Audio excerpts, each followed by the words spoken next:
महामोहोतम पुंज, जासु वचन रवि कर निकर। जो सुमिरत सिद्धि होय, गणनायक करि बर वदन। करहो अनुग्रह सोई, बुद्धि राशि शुभ गुण सदन। नील सरोरुह श्याम, तरुण अरुण वारिज नयन। करहो सुमम धाम, सदा क्षीर सागर संयम। कुंद इंदु समदेह, उमा रमन करुणायन। जाहि दीन परनेह, करो कृपा मर्दन मयन। जय जय राम जय सीताराम, जय जय राम जय सीताराम। श्री गुरुदेवाय नमः। श्री हनुमते नमः। श्री गणपतये नमः। श्री जानकी वल्लभो विजयते। श्री रामचरित्र मानस द्वितीय सोपान अयोध्या कांड, दोहा संख्या 52। जय श्री राम। यही विधिनाथ होए हित मोरा, करहो सो वेगी दास में तोरा। करहो वेगी सो दास में तोरा। जेहि चाहत नर नारी सब, अति आरत एहि भांति। जीवी चातक चातक ही, तृषत वृष्टि शरद ऋतु स्वाति। यही विधिनाथ होए हित मोरा, करहो सो बेगी दास में तोरा। तात जाऊं बलि बेग नहाऊं, जो मन भाव मदर कछु खाऊं। ऋतु समीप तब जायो भैया, भई बड़ी बार जाई बलि मैया। मातु वचन सुनी अति अनुकूला, जनु सनेह सुर तरु के फूला। सुख मकरंद भरे श्रिय मूला, निरखी राम मन भवरु न भूला। धर्म धुरी न धर्म गति जानी, कह्यो मातु सन अति मृदवानी। पिता दीन मोहि कानन राजू, जहे सब भांति मोर बड़ काजू। आय सुदेहि मुदित मन माता, जहि मुद मंगल कानन जाता। जनि स्नेह वस डर पसी भोरे, आनंद अम्बयनु ग्रह तोरे। यही विधिनाथ हुए हित मोरा, करहो सुबेगी दास में तोरा। वर्ष 4 10 विपन बसी, करिपित वचन प्रमाण। आई पाए पुनि देखहूँ, मन जन कर सिमलान। यही विधिनाथ होए हित मोरा, करहो सुबेगी दास में तोरा। वचन वनीत मधुर रघुवर के, सरसम लगे मातु उर करके। सहमी सुखी सुनी शीतल वाणी, जिमी जवास परे पावस पानी। कही न जाए कछु हृदय विषादु, मन हो मृगी सुनी के हरि नादु। नयन सजल तन थर थर कापी, माजहि खाई मीन जनु मापी। धरि धीरज सुत बदन निहारी, गद गद वचन कहती महतारी।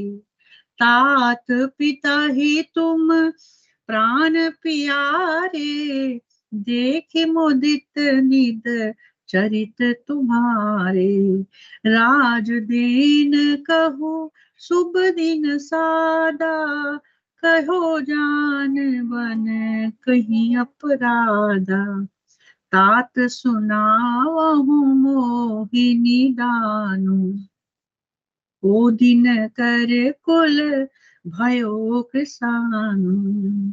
यही विधि नाथ होए हित मोरा, करहो सुबेगी दास में तोरा। निरखी राम रुख सचिव सुत, कारण कहो बुझाई। सुनि प्रसंग रही मूक जिमी, दसावरणी नहीं जाई। यही विधि नाथ होए हित मोरा, करहो सुबेगी दास में तोरा। राखी न सकहि न कहि सक, कहि सक जाऊ दुहि बांति उर दारण दाऊ। लिखत सुधा कर गा, लिखि राहु विधि गति वाम सदा सब काहू। धर्म स्नेह उभय मति गेरी, वही गति सापच सुंदर केरी। राखो सुत ही करो अनुरोधा, धर्म जाई और बंधु विरोधु। कहो जान बन तो बढ़िया, कहो जान बन तो बड़ी हानि। संकट सोच बिवस बैरानी, बहुरी समझती है धर्म से आनी।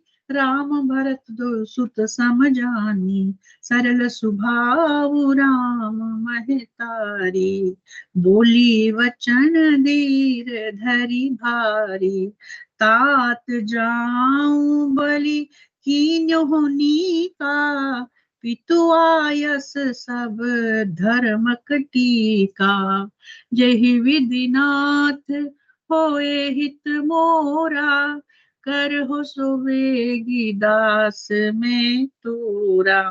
राज दीन कही दीन बना, मोहिना सो दुख लेसो। तुम बिन भरत ही भूपत ही, प्रजहि प्रचंड कलेसु। सियावर राम जय जय राम, मेरे प्रभु राम सीता राम। अर्थ पढ़ती हूँ इसके। तथा जिस लगन को सभी स्त्री पुरुष अत्यंत व्याकुलता से इस प्रकार चाहते हैं, जिस प्रकार प्यास से चातक और चातक की शरद ऋतु के स्वाति नक्षत्र की वर्षा को चाहते हैं। हे तात, मैं बलैया लेती हूँ, तुम जल्दी नहा लो और जो मन भावे कुछ मिठाई खा लो भैया। तब पिताजी के पास जाना, पिता के पास जाना, बहुत देर होगी, माता बलिहारी जाती। माता के अत्यंत अनुकूल वचन सुनकर, जो मानो स्नेह रूपी कलब वृक्ष के फूल थे, जो सुख रूपी मकरंद से भरे थे और श्री के मूल थे, ऐसे वचन रूपी फूलों को देखकर श्री रामचंद्र जी का मन रूपी भौरा उन पर नहीं भूला। धर्म धुरीन श्री रामचंद्र जी ने धर्म की गति को जानकर माता से अत्यंत कोमल वाणी से कहा, हे माता, पिताजी ने मुझको वन का राज्य दिया है, यहाँ सब प्रकार से मेरा बड़ा काम बनने वाला है। हे माता, तू प्रसन्न मन से मुझे आज्ञा दे, जिससे मेरी वन यात्रा में आनंद मंगल हो। मेरे स्नेह वश भूल कर भी डरना नहीं। हे माता, तेरी कृपा से आनंद ही होगा। 14 वर्ष वन में रहकर पिता के वचन को प्रमाणित कर फिर लौटकर तेरे चरणों का दर्शन करूंगा। तुम मन को मलान ना कर। रघुकुल में श्रेष्ठ श्री रामचंद्र जी के ये बहुत ही नम्र और मीठे वचन माता के हृदय में बाण के समान लगे और कसकने लगे। उस शीतल वाणी को सुनकर कौशल्या वैसे ही सहम कर सूख गई, जैसे बरसात का पानी पड़ने से जवासा सूख जाता है। हृदय का विषाद कुछ कहा नहीं जाता, मानो सिंह की गर्जना सुनकर हिरणी विकल हो गई। नेत्रों में जल भर आया, शरीर थर थर कांपने लगा, मानो मछली माजा खाकर बदहवास हो गई हो। धीरज धरकर पुत्र का मुख देखकर माता गदगद वचन कहने लगी, हे तात, तुम तो पिता को प्राणों के समान प्रिय हो। तुम्हारे चरित्रों को देखकर ही वह नित्य प्रसन्न होते थे। राज्य देने के लिए उन्होंने ही शुभ दिन सुधवाया था। फिर अब किस अपराध से वन जाने को कहा? हे तात, मुझे इसका कारण सुनाओ। सूर्य वंश को जलाने के लिए अग्नि कौन हो गया? तब श्री रामचंद्र जी का रुख देखकर मंत्री के पुत्र ने सब कारण समझाकर कहा। उस प्रसंग को सुनकर वे गूंगी जैसी रह गई। उनकी दशा का वर्णन नहीं किया जा सकता। ना रख ही सकती हैं, ना ये कह सकती कि वन चले जाओ। दोनों ही प्रकार से हृदय में बड़ा भारी संताप हो रहा है। मन में सोचती है कि देखो, विधाता की चाल सदा सबके लिए टेढ़ी ही होती है। लिखने लगे चंद्रमा और लिख गया राहु। धर्म और स्नेह दोनों ने कौशल्या जी की बुद्धि को घेर लिया। उनकी दशा सांप शशुंद्र की सी हो गई। मैं सोचने लगी कि यदि मैं अनुरोध करके पुत्र को रख लेती हूँ तो धर्म जाता है और भाइयों से विरोध होता है, और यदि वह वन जाने को कहती हूँ तो बड़ी हानि होती है। इस प्रकार से धर्म संकट में पड़कर रानी विशेष रूप से सोच के वश हो गई। फिर बुद्धिमती कौशल्या जी स्त्री धर्म पतिव्रत धर्म को समझकर राम तथा भरत दोनों पुत्रों को समान जानकर सरल स्वभाव वाली श्री रामचंद्र जी की माता बड़ा धीरे धरकर वचन बोली, हे तात, मैं बलिहारी जाती हूँ। तुमने अच्छा किया।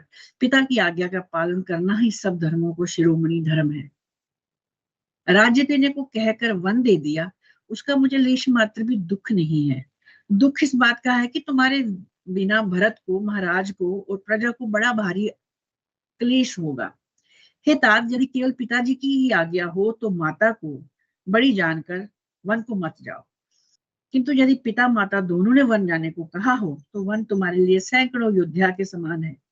वन के देवता तुम्हारे पिता होंगे, वन देवियां माता होंगी, वहां के पशु पक्षी तुम्हारे चरण कमलों के सेवक होंगे। राजा के लिए अंत में तो वनवास करना उचित ही है, लेकिन केवल तुम्हारी सुकुमार अवस्था देखकर हृदय में दुख होता है। हे रघुकुल के तिलक, वन बड़ा भाग्यवान है और ये अवध अभागी है जिसे तुमने त्याग दिया। हे पुत्र, यदि मैं कहूं कि मुझे भी साथ ले चलो तो तुम्हारे हृदय में संदेह होगा कि माता इसी बहाने मुझे रोकना चाहती हैं। हे पुत्र, तुम सभी के परम प्रिय हो, प्राणों की प्राण, हृदय की जीवन हो। वही